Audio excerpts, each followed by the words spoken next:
before I got my electric tattoo stuff, and I had no tattoos, I hand poked a bunch of stuff on me, and the first guy I hand poked was a guy named Count Killback, and he's my first guy, and I can remember that on Homemade, and so I done a bunch of that off and on, even when we were getting electric stuff, till 66, and I didn't want to do it like that no more, and even that was sporadic and just buddies, doing an initial or something. So that was with a toothbrush and a melted bunch of fine needles with thread wrap that would soak up ink, and you could go like that and jab it in, So we did that, and then in 1967 or 68, I can't remember exactly, this street guy named George Harrison with the slicked hair, and everybody's getting longer. George was still the slick 50s guy with a rat tail comb and the tight jeans, but he was a rounder. Wasn't a bike guy, wasn't a hippie, he was a rounder, what they used to call. And he knew about stuff like that, and he had quite a bit of work, stuff on his hands and everything, maybe 5 years older than me. Male? Sound like the back door. Oh, it's Dave.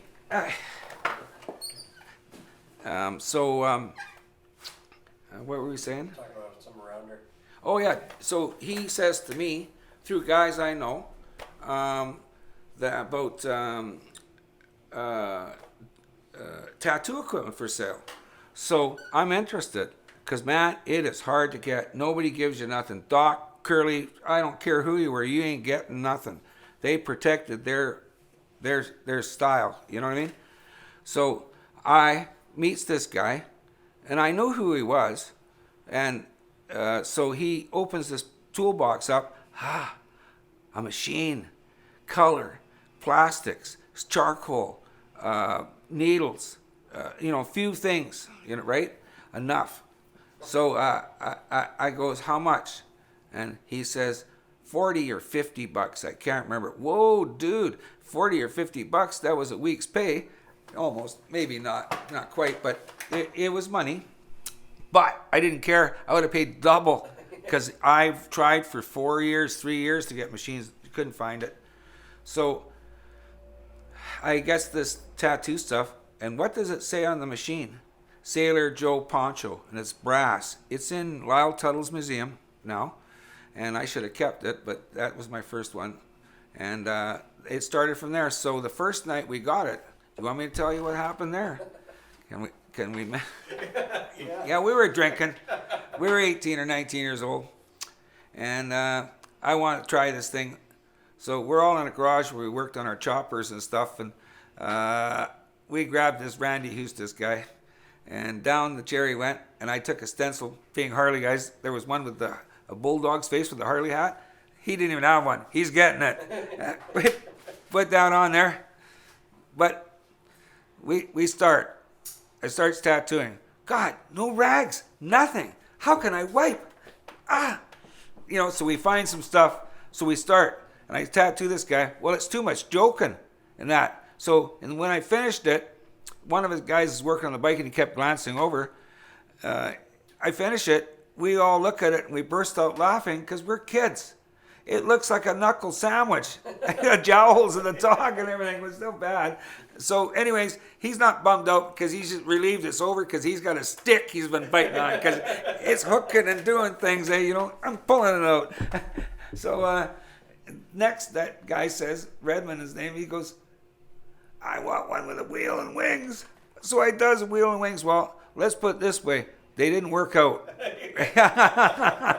But it was the start. So then the other guys, and off and on I play around with it, right? So then after a while, because it didn't have enough and not enough interest in guys wanting to get this guy that's only picking it up, because it's hard to get guys to let you go, right? And so there was nothing about it. So it sat there, and then around 70, Dave Shore came to my house. Now I met Dave, really met him in the late 60s. He was in the club. And we had total respect for Dave and Vic and all those guys. And to come to my house to borrow this machine, Zuck. They called me Zuck, nickname, right? Zucky. And so they all never knew them as my last name at first. So I lent that to him. And Dave says, I'll help you out. You help me, man. And I thought, wow, you know what I mean? That was nice. So he being older was the business guy. Is this where we're going? So he's the business guy, and him and his first partner, Doug Hawthorne. Doug Hawthorne got the license for tattooing because his mother knew Milt, I forget his last name, that was head of the licensing department, and he was retiring in 3 months, and he squeezed Doug in there. The city was upset because they're getting ready to halt this whole business as soon as that old duffer named Curly went down. But he was a vet. He's not going down, right? So Dave borrows that stuff. He's a little older. He goes to California with Doug. Doug's the entrepreneur. He knows how to do that stuff.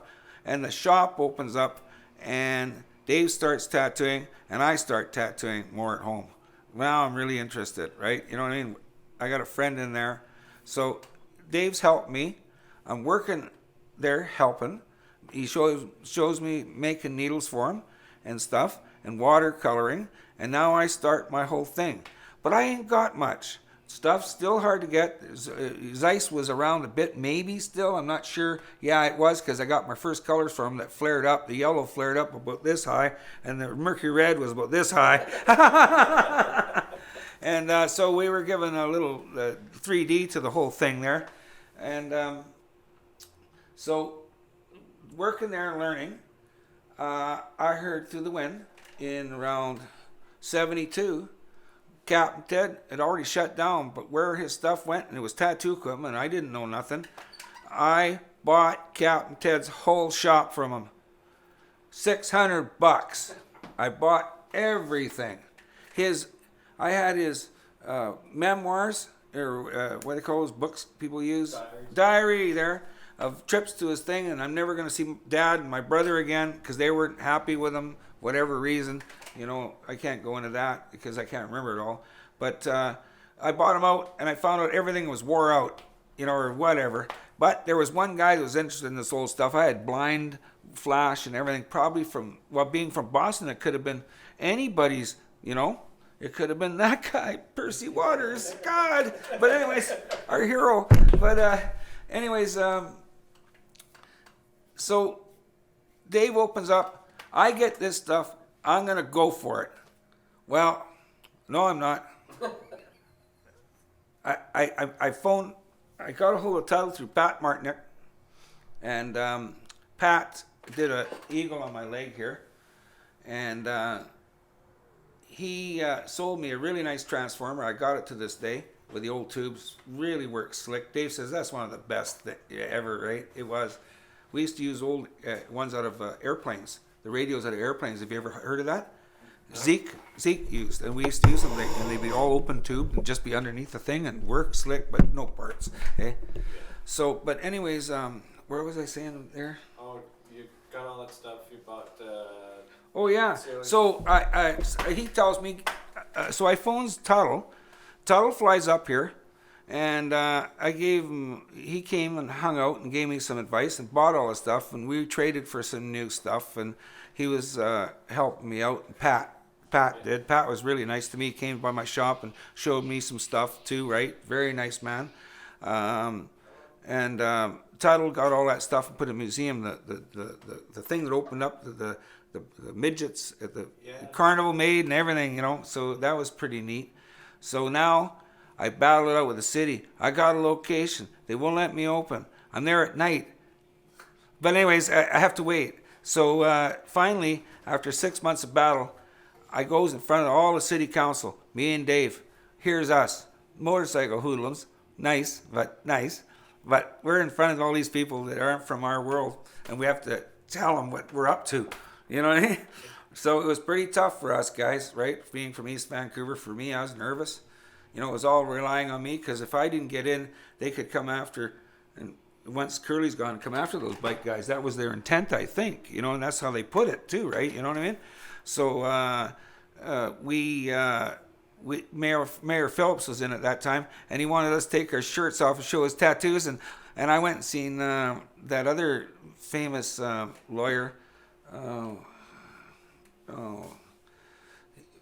He's from Vancouver. But anyway, Harry Rankin. I went and seen Harry Rankin, and he goes, "What? They don't want you tattooing in Vancouver." He goes, "I got tattoos." He goes, he says, "You come there, I'll be on this committee." And I didn't know what he was talking about. All of a sudden we look, it's all the aldermen from, they sit at a table, and it's us. But we got it, because all the information this Dr. Bonham, who hated us, was 30s. Guys spitting in their ink and mixing it. And that even Rankin's going, "What year is all this stuff from?" You know what I mean? Like, come on, look at these guys. You know what I mean? They're here to do an art thing, man. And so he saved the day. Rankin. When was that? 74, when I got the final legit. Um, 74. Well, why don't we talk about opening that first shop and what that was like to be, what the atmosphere. Shop. I rented in late 73, and it didn't take us long to set up, because tattoo shops are simple, but like I told you, there was a drag out there, man. And it was really annoying to be on the verge of not being allowed there. You know what I mean? So I was fighting for that license. So the first shop I opened, I'm going to hate to tell you what the rent was, but God, that was an expensive shop, $150 a month. It was at 104 Powell Street, just past the Drake, right past the corner there, going towards west. And I knew nothing. I came out of cars, hot rods, bikes, and working in a body shop and stuff. And the only A in school was grade 1 art. And now I'm working on people I don't know. So I learned fast. The first year that I opened, I found out about so many things working on that street that I just heard of that were new, like transvestites and stuff like this, that I never had to deal with. But you got to deal with it, you know what I mean? And of course, street people and stuff like, you're in the back soldering needles and you hear somebody clanging around the front, and the door's been opened. So you finally decide to take a look. You're just finishing soldering that needle. And you get out there, they've already got their coat off over the railing. We used to have steel railing. And water dripping off them. And she's taking her wool sock off, this hippie broad. And I says, "Hey, what's going on here?" She goes, "Well, I'm wet." I says, Are you going to get a tattoo today?" She goes, "No, I'm just want to dry off." I says, "Put those clothes back on and get out of here." That's how it was. I didn't know about stuff like that. So I knew right then, hey, you got to control this. This is not good, eh? They will take you over, right? So I had to learn all that. And the whole time, of course, with that, trying to be the new guy, you're painting. Dave says, paint flash, just put the card down. He says, they'll see that card. Before you finish that card, I guarantee you'll do 1 to 2 tattoos. And I goes, really? So I does that. It works. Hey, what's that card? So I learned that. Don't stand in your window. Don't stand out front. He says, it looks like you're doing nothing. Always be doing something. He said it, what do you call it? Brings up work, right? So Dave's was really good advice. And Dave did my window. He helped me a lot. Friendly competition, friends, right? Even though we hung out some, we hung out more afterwards. That friendly competition, that was my first. And of course, Lady Luck was a second one. It works in a town if you know these people, And that's what I'm trying to tell young guys. You got to have some friendly competition, right?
Oh, back then, You had to be tough, right? yeah, you had to be tough because we had to work late nights.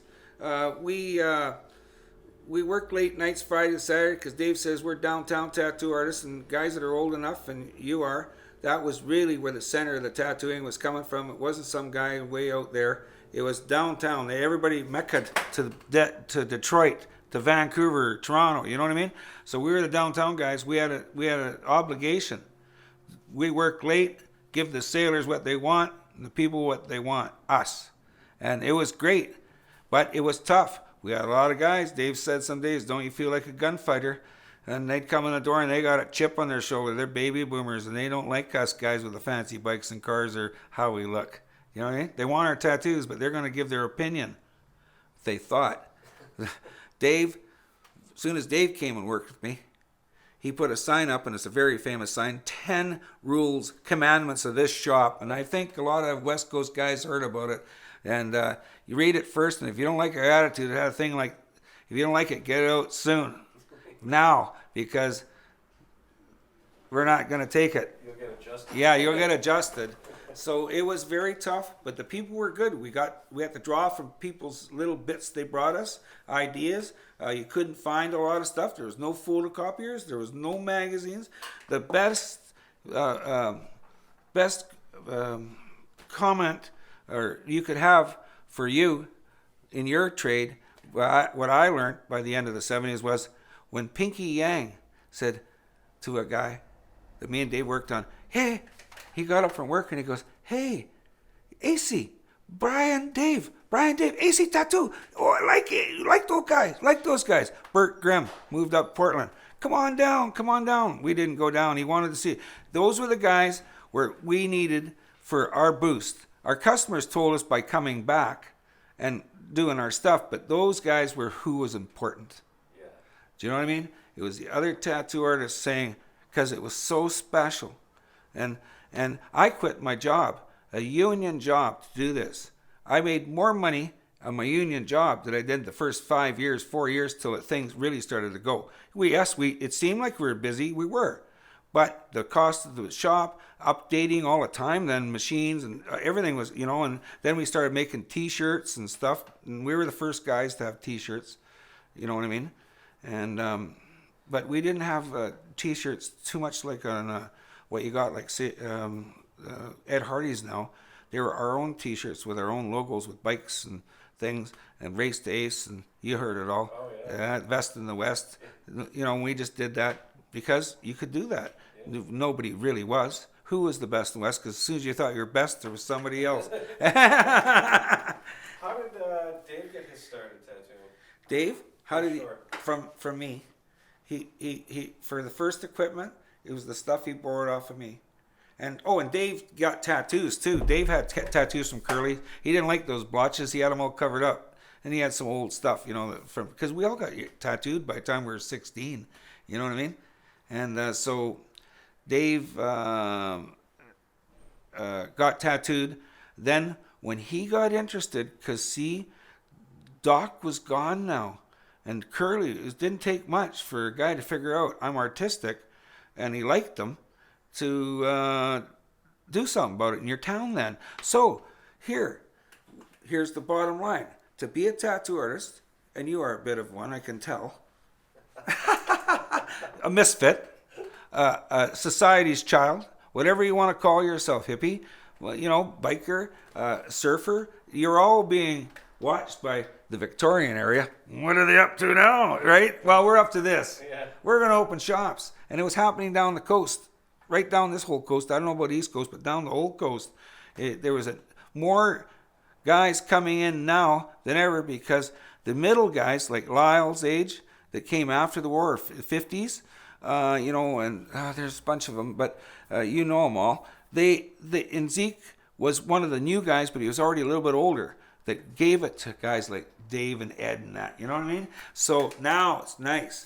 Things are happening, right? You're getting actually a nice looking scorpion, not a colorful bug, Curly called him. Yeah. Hey, this is how tattooing was with Curly. In those days, something I want to tell you. Here's one story from my friend, Paul Jeffries. Paul Jeffries, I did a bunch of work on his arms when I first started, and it was his designs, and I fit it all in around. I says, wow, that's Curly. He goes, yeah, and it was one of Curly's rough days. And he goes, but it's not the one I pointed out to Curly. It was a dragon.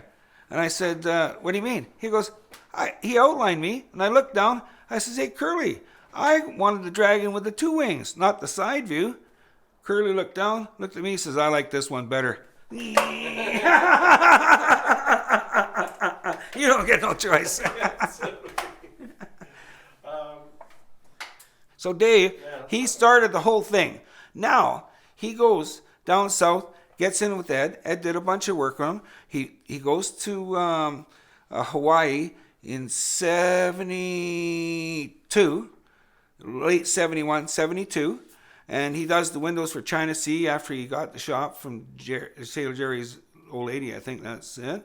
And he did the windows and he did it, right? And Dave now had an actual apprenticeship. He told me when he was there, Rollo did this for him, Mike Malone. He gave him a box of coils, machines, and shit. Now, make yourself 2 machines, and they have to work. And he kept making those machines until Rollo says, you got it. You got the thing, the angle, the dangle, and the thing, right? And she's working, right? Now, through doing the way he wanted him to do designs, and your stencils were still hand scratched with charcoal and that, and he started tattooing, and Rollo did this side with the tagger, if you look at pictures, and this is that on this side. And Dave drew up his own pieces at that time, which was very just starting, more so. And so Dave came back. Now he went there with blonde hair, and he came back with white hair. That 4 or 5 months he was there, his hair kind of went white, eh? And so he come back with all new ideas, eh? And he was not hesitant when he was helping me with anything I wanted, so I would be better than I was. You know what I mean?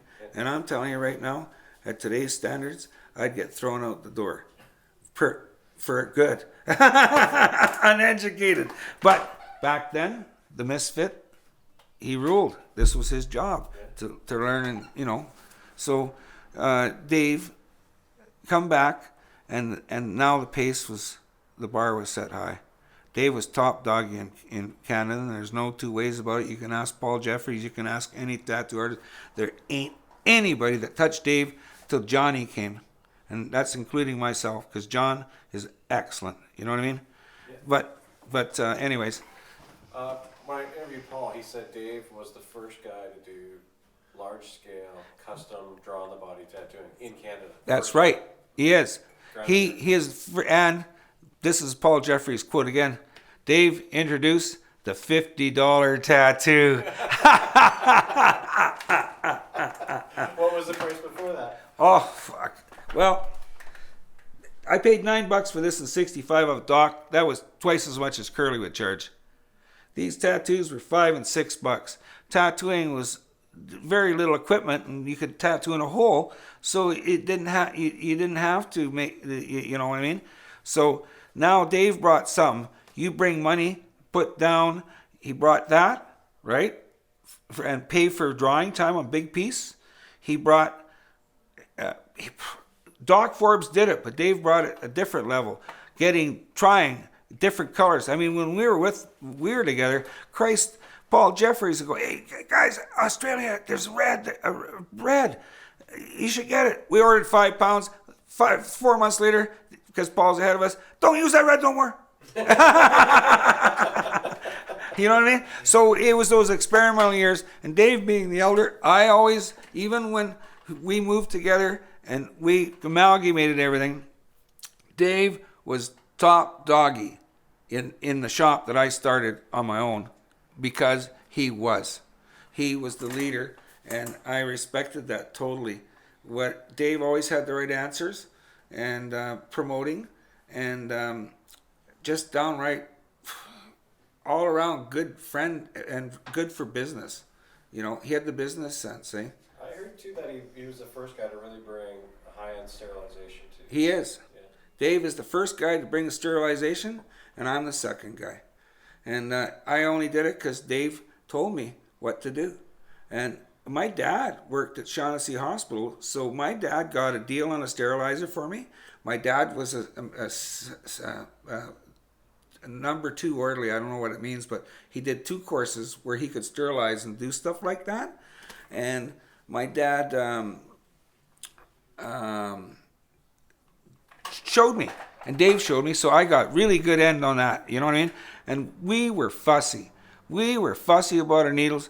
It was look after you, before you soldered them. Look before you, when you're finished with it. Look after you've washed it for sterilizing and de-acided it in baking soda. Oh, a secret cut out.